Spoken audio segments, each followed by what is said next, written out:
আপনি আমি সবার কাছে একটা কথা পরিচিত। ঘোড়ায় চড়িয়ে মর্দ হাঁটিতে লাগলো। আজকের এই বিষয়টা দেখে আমার তাই মনে হলো। আমি ঢাকা মেডিকেল থেকে ফ্লাইওভারে উঠেছি। এখানে সাধারণত আপনারা জানেন একটি লেনই থাকে। একটি লেনকে ২ টি লেন করা হয়েছে। কিন্তু আমি অবাক হয়ে গেলাম যখন টোল পার হলাম। মানে আমি ১ম এ বুঝতে পারিনি যে এতগুলো গাড়ি এতটা দীর্ঘ জ্যাম পড়ে আছে। আমি যতই যাচ্ছি ততই জ্যাম দেখতেছি। যতই সামনে আগাচ্ছি ততই গাড়ি যানজট দেখতেছি। ধরেন এর ভিতরে কোনো কারো ইমার্জেন্সি, হসপিটালে যাবে, ইমার্জেন্সি রোগী নিয়ে। আসলে কি সে সঠিক সময়ে গন্তব্যে পৌঁছতে পারবে?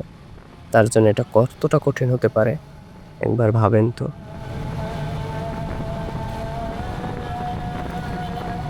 আমি টাকাও ব্যয় করলাম, সময় অপচয় হলো। তাহলে এই টাকা ব্যয়ের মূল্যটা কি দাঁড়ালো? সবচেয়ে বেশি জ্যাম থাকে গুলিস্তানের এই রুটটাকে কেন্দ্র করে। এখানের গাড়িগুলো সবসময় স্লো হয়। তবে আমাদের দেশের সবারই একটাই প্রবণতা আছে যে আমি যেতে পারলেই হবে। অন্য কে কি করলো না করলো এটা আসে যায় না। আমি আমার জিনিস বুঝে পেলাম, আমি স্যাটিসফাইড। আর কারো কোনো বিষয়ে আমাদের ভ্রুক্ষেপ নেই। আমার পাশে থাকা মানুষটি কি হলো না হলো, ক্ষতি হলো না লাভ হলো, অসুবিধা হচ্ছে কি হচ্ছে না এগুলো আসলে আমাদের দেখার একেবারেই সময় নেই। হয়তো আমি আমার লেন দিয়ে যাচ্ছি একেবারেই ফাঁকা।